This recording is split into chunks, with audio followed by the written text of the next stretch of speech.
नमस्कार, स्वागत है आपका न्यूज 80 पर। मैं हूं आपके साथ राहुल राणा। दोस्तों, खबर यह है कि पश्चिम उत्तर प्रदेश में आरएलडी 50 सीटों पर दावा ठोक सकती है। कौन सी वे 50 सीटें हैं, आज इस रिपोर्ट में हम उन सीटों की भी बात करेंगे और इस दावे में कितना दम है उस पर भी हम चर्चा करेंगे। पिछले कुछ दिनों से पश्चिम उत्तर प्रदेश में आरएलडी की सीटों को लेकर चर्चाएं गर्म है और कहा जा रहा है कि इस बार सीटों के मामले में आरएलडी किसी से पीछे नहीं रहने वाली।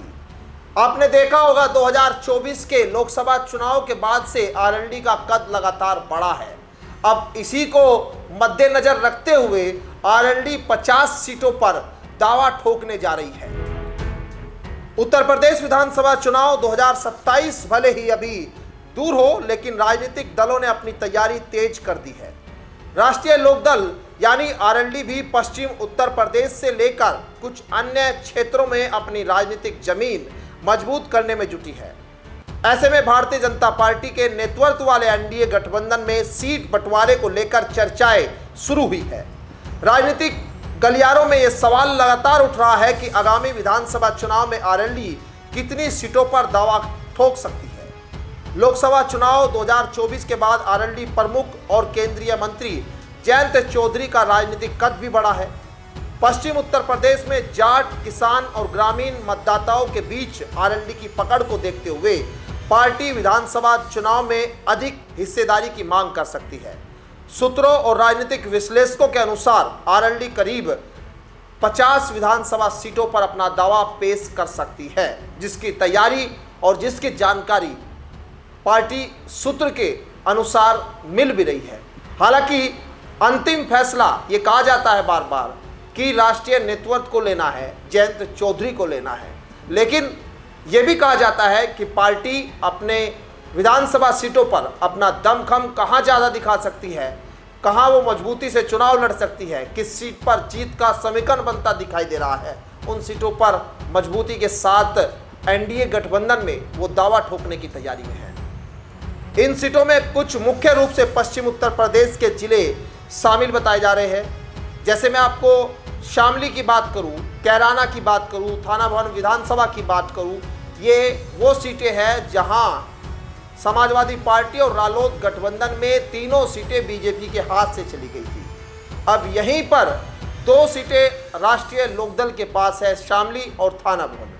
अब कैराना सीट पर भी राष्ट्रीय लोकदल उम्मीद कर रही है कि इस गठबंधन में कई चुनाव बीजेपी यहां कैराना सीट से हार गई, तो इस बार क्यों न नल के सिंबल पर यहां आजमाइश की जाए। थाना भवन विधानसभा के बाद बुढ़ाना, चरथावल, मीरापुर, खतौली, मुजफ्फरनगर, पुरकाजी, सिवाल खास, सरधना, हस्तिनापुर, मवाना, मेरठ दक्षिण, मेरठ कैंट, बागपत, बड़ौद, छपरोली, लोनी, मोदीनगर, मुरादनगर, धौलाना, हापुड़, गढ़मुक्तेश्वर, सिकंदराबाद, बुलंदशहर, शिकारपुर, खुर्जा, खतौली, अनूपशहर, डिबाई, दादरी, जेवर, कोल, ये तमाम अतरौली जैसी सीट है, इगलास है, हाथरस सदर है, सादाबाद, माठ, बलदेव, छाता, गोवर्धन, माठ, फतेहपुर सीकरी, खैरागढ़, बहाग, किरावली और कई ऐसी जो अन्य सीटें हैं उन पर पार्टी दावेदारी अपनी मजबूत मानती है। आरएलडी का मानना है कि किसान आंदोलन, गन्ना मूल्य, इन मुद्दों पर वो किसानों की आवाज़ को मजबूती के साथ उठाती रही, इसलिए इस गन्ना बेल्ट में उनका मजबूत दावा बनता है। ग्रामीण विकास और जाट मुस्लिम सामाजिक समीकरण जैसे मुद्दे पर उनकी पकड़ पहले से मजबूत बताई जाती है। इसके अलावा जयंत चौधरी की सक्रियता और केंद्र सरकार में उनकी भूमिका का फायदा भी पार्टी को मिलने की उम्मीद है। यही वजह है कि आरएलडी विधानसभा चुनाव में केवल प्रतीकात्मक नहीं बल्कि प्रभावी हिस्सेदारी चाहती है। हालांकि सीट बंटवारे पर अंतिम फैसला भाजपा और एनडीए नेतृत्व के साथ बातचीत के बाद ही होगा। भाजपा भी पश्चिम उत्तर प्रदेश में अपनी मजबूत मौजूदगी बनाए रखना चाहती है। ऐसे में सीटों को लेकर दोनों दलों के बीच कई दौर की बातचीत संभव है।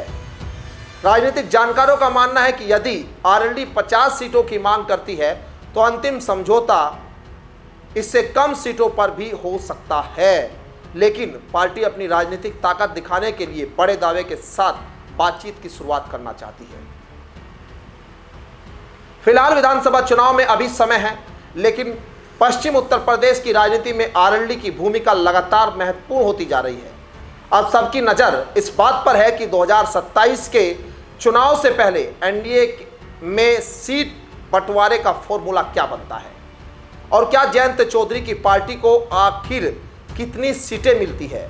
यूपी की राजनीति में ये सवाल इन दिनों काफ़ी उठ रहा है और इसकी चर्चाएं भी हो रही है। लेकिन आपको क्या लगता है, क्या 50 सीटों पर अगर रालोद दावा करती है तो वो दावा उनका मजबूत रहेगा? आपको क्या लगता है कि रालोद को एनडीए गठबंधन के साथ कितनी सीटों पर समझौता कर लेना चाहिए? और जिस तरह के सवाल बार बार उठते हैं कि सीटों के बंटवारे के दौरान आरएलडी और एनडीए गठबंधन में ये खटपट हो सकती है, लेकिन क्या आपको लगता है कि जयंत चौधरी अब एक मजबूत राजनीतिज्ञ की तरह अपने सीटों को लेकर मजबूती से दावा ठोक पाएंगे और क्या उनके हिसाब से वो सीटें उनको मिल पाएगी? क्योंकि बीजेपी के जो उम्मीदवार है, बीजेपी के विधायक भी यहाँ इन सीटों पर है, वो क्या अपनी सीटों को आसानी से छोड़ पाएंगे? ये तमाम सवाल है और इन्हीं सवालों के बीच ये सवाल उठता है कि सीटों का बंटवारा आसान नहीं होगा। लेकिन सवाल अभी है और राजनीतिक गलियारों में ये सवाल इसलिए भी उठने लगा है क्योंकि ये भी कहा जा रहा है कि उत्तर प्रदेश में विधानसभा चुनाव समय से पहले हो सकते हैं, क्योंकि बीजेपी को लगता है कि अब माहौल उनके अनुकूल है। तो चुनाव अगर उत्तर प्रदेश में समय से पहले किए जाए तो विपक्ष के लोगों को उन मुद्दों को उठाने का समय नहीं मिलेगा और एकता की बात विपक्ष इस तरह से करता है तो वो एकजुट विपक्ष समय तक नहीं हो पाएगा, जिसका फायदा बीजेपी एनडीए गठबंधन को मिल सकता है। इसी को लेकर ये सवाल लगातार बना हुआ है। आपकी क्या राय है, आप जरूर हमें कमेंट बॉक्स से बताइए। फिलहाल मुझे दीजिए इजाज़त। नमस्कार।